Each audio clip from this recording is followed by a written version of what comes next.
may sugat na mas malalim pa kaysa physical o emotional pain, ito ay ang sugat ng kasalanan. Pero good news, si Jesus hindi lang nagbigay ng forgiveness, kundi ng tunay na healing mula sa kasalanan.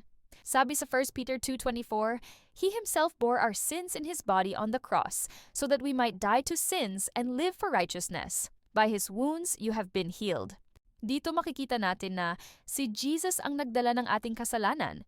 Hindi natin kaya bayaran ang ating guilt, pero Siya ang nag-sacrifice sa krus. By His wounds, we are healed. Ang healing dito ay hindi lang sa katawan, kundi higit sa lahat sa kaluluwa. We are called to live new lives. Kung dati ay alipin tayo ng kasalanan, ngayon may bagong freedom kay Kristo.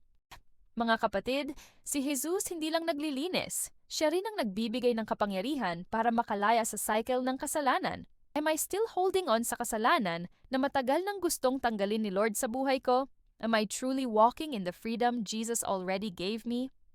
Kung may kasalanan kang dinadala at gusto mong makalaya, si Jesus ang sagot. Siya ang nagbibigay ng tunay na healing at bagong buhay. Let's pray. Panginoong Jesus, salamat po sa iyong dugo na naglinis sa aming mga kasalanan. Patawarin mo kami sa mga bagay na hindi nakakalugod sa iyo.